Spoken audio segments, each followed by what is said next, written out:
Chapter 43. Decisions and Apparitions. No one spoke, though Moraine seemed to know what he meant. Rand broke the silence to ask, why would they die and what are the ways? Moraine sat and told Loial that it's his story and knowledge to tell. The ways are the only safe path for them to forestall the Dark One. The Ogier seemed uncomfortable, but began. During the time of madness, when the world was still breaking, humankind was scattered. So were the Ogier. Driven from our steading and into the exile and long wandering, the longing was graven into our hearts. Those few Ogier who remained in the steading offered sanctuary to the male Aes Sedai who hadn't yet succumbed to the madness. Many accepted because within the steading they were protected from the taint of the Dark One that was killing them, but they were cut off from the true source. It's not just that they couldn't use the One Power, they couldn't even sense that the source existed. In the end, none of them could accept this isolation, and one by one they left the steading, hoping that the taint was gone. It never was. Moraine broke in and said that some in Tar Valon claimed that the Ogier sanctuary prolonged the break-in and made it worse. Others say that if all the men had gone mad at once, there would be nothing left of the world. She is of the Blue Azure and thus believes the latter. Sanctuary helped save what could be saved. Loial nodded gratefully and continued. The male Aes Sedai left, but they gave the Ogier a gift of thanks, the ways. Enter a waygate, walk for a day, and you may depart hundreds of miles away. Time and distance are strange in the ways. There are different paths and bridges leading to many places. It was a marvellous gift, as the ways were not affected by the broken world, and thus allowed travel between steadings cut off geographically.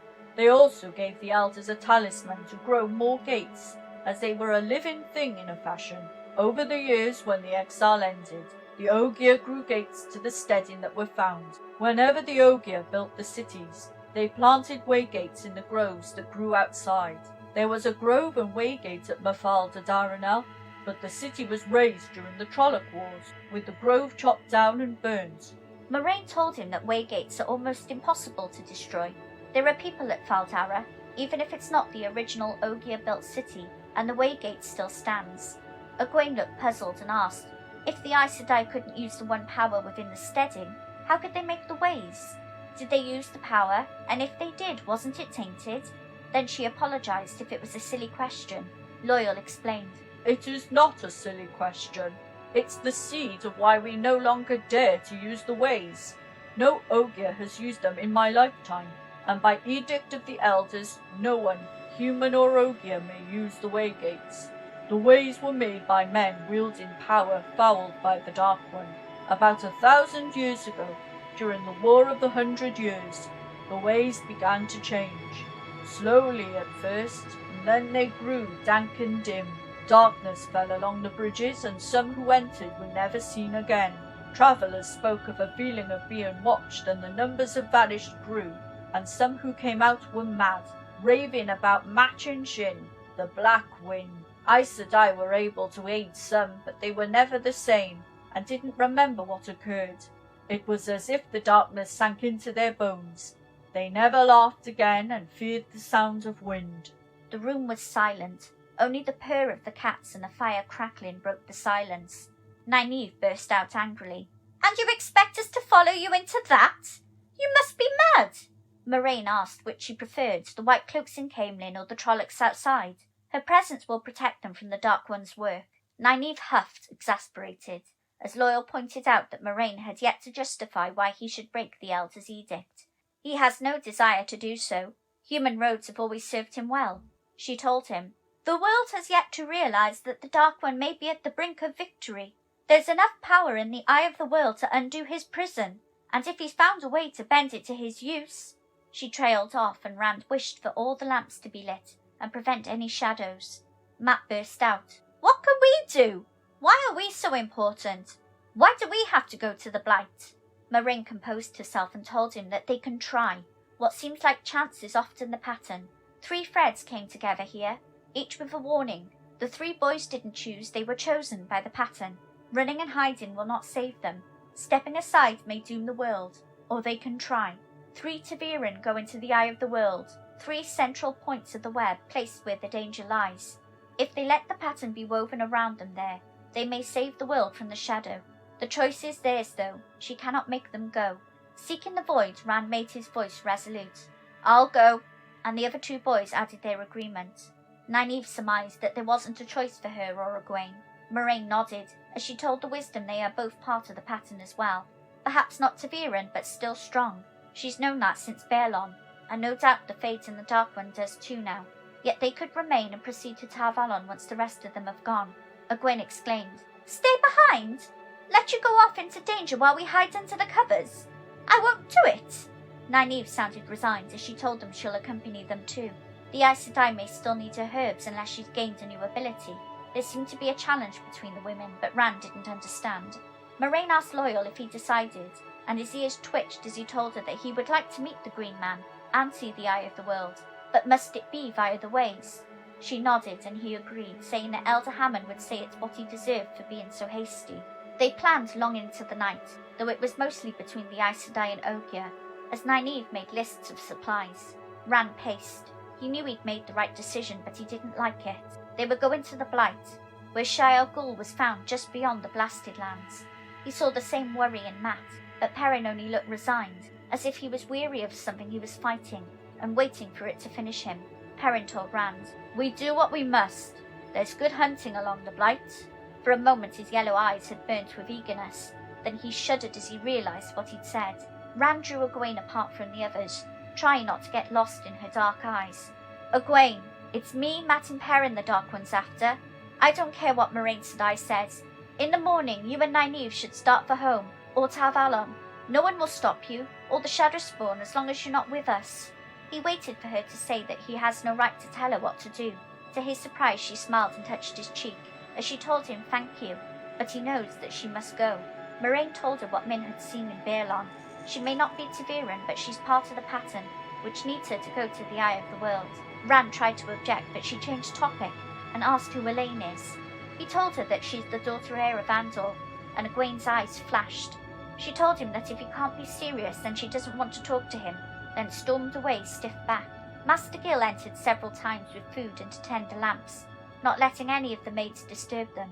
He also told them that Whitecloaks were watching the inn, and there'd been a riot at the gates to the inner city.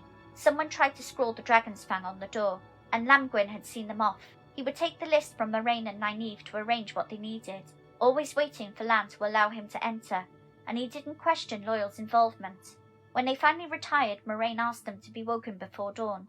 The watchers will be less alert then. Gil promised that they'll be watching an empty box, giving the Aes Sedai a smile. As the boys washed before bed, Rand looked nervously at Mat's dagger, wondering if it was safe as Moraine claimed. Even Lan kept an eye on it. Mat laughed as he said, Do you think my da will ever believe it? Me? Saving the world? My sisters won't know whether to laugh or cry. He sounded like his old self again, and Rand wished he could forget the dagger, which Mat tucked under his pillow. When Rand settled down to sleep, he could feel the wrongness coming from it. Rand knew straight away it was one of those dreams.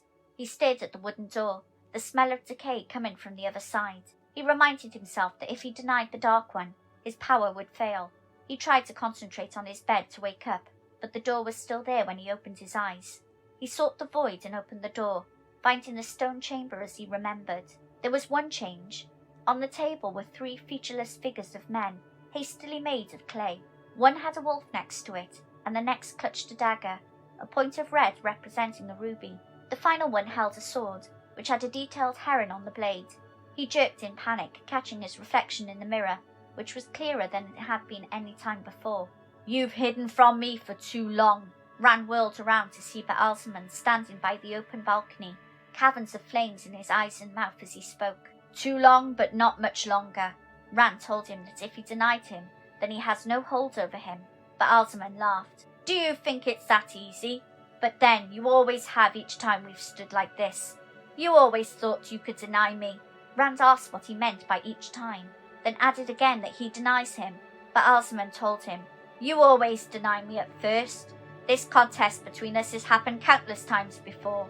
Each time your face and name is different, but each time it is you. Each time you throw your puny strength at me, and at the end we know which of us is the master. Age after age, you kneel to me or die, wishing you had the strength to kneel. Poor fool, you can never win against me. Rand shouted, Liar! Father of lies! Father of fools if you can't do better than that! Men found you in the Age of Legends and bound you back where you belong. But Alzman laughed so long and hard that Rand wanted to cover his ears. You worm! You know nothing at all. This struggle has gone on since the moment of creation. Always men think it's a new war, but it's the same war discovered anew. This time there will be no drifting back. Those proud Aes Sedai who think they stand against me, I will dress them in chains and send them running naked to do my bidding, or stuff their souls into the pit of doom to scream for eternity. All but those who already serve me. They will stand a step beneath me. You can choose to stand with them, with the world grovelling at your feet. I offer it to you one last time. There have been times where you've made that choice, times when you have lived long enough to know your power. Rand said that Aes Sedai serving him was a lie, and was told in return, 2,000 years ago I took my Trollocs across this world, and even among the Aes Sedai I found those who knew despair, who knew that the world couldn't stand against Shaitan. For 2,000 years the Black Azure has dwelt amongst the others, unseen in the shadows. Perhaps even those who cling to help you. Rand shook his head to shake away all the doubts he'd had about Moraine, about what she wanted him for and had planned for him. He cried out, "What do you want from me?" and was told, "Kneel! Kneel and acknowledge me as your master. You will be my creature or die!" The last word reverberated around the room, until Rand felt like it would be a blow, holding up his arms to shield himself. He staggered back into the table, shouting, "No!" He swept the figures onto the floor and something stabbed his hand, but he ignored the pain and stomped the clay into smears on the ground. The echo of the word "die" swirled around him like a whirlpool, and his vision narrowed into a tunnel until he sank into blackness. With a thump he hit the floor of his attic room, and he frantically tried to shove his fears into the flame to reach the void, but it eluded him. His legs trembled as he could hear Matt twisting and turning in bed, muttering, "I deny you! I deny you!" repeatedly. Matt reached out to shake him awake, and Matt sat up, looking around wildly, then dropped his head into his hands. He grabbed his dagger and clutched it to his chest as he told Rand that he's back. Rand said he knows, and Matt told him that he saw 3 figures, which Rand said he saw too. Matt told him, "He knows who I am, Rand. I picked up the one with the dagger and he said, 'So that's who you are.' And then the figure had my face. Rand, it looked like flesh. Like, help me. I could feel my own hand gripping me." Rand told him that he has to keep denying him, and Matt told him that he did, but Baalzamon just laughed and talked about an eternal war. Rand told him that he'd said the same things to him, which makes him think that the Dark One really doesn't know which of them is which. As Rand pulled himself up, he noticed his hand was hurt, and lit the candle to see. Driven into his palm was a splinter of dark wood, smooth and polished. He stared at it, barely breathing, then tried plucking it out quickly. He hurriedly washed his hands, shaking so much he spilt the water, kneading at the wound to make sure nothing of the wood remained. Matt was talking about Baalzamon making him feel dirty, which Rand agreed with. He jumped when someone knocked the door. Then Moraine put her head in the room. She told them to dress and come down. It's time to leave, and Matt complained that they'd only had an hour to sleep. She told them it had been 4 hours, making the boys share a confused look. Moraine saw this and asked what had happened. Was it a dream? Matt told her it was the Dark One, and he knows who he is and what he looks like. Rand held out his injured palm to show her, and she took it for a closer look. Cold pierced him to the bone, and when she took her hands away, the chill disappeared. He was stunned to see the wound was gone, as she told them that they need to hurry, and Rand knew she wasn't talking of their need to leave the city. Thanks for listening. Please like, share and subscribe and help get a new channel off the ground. Thank you.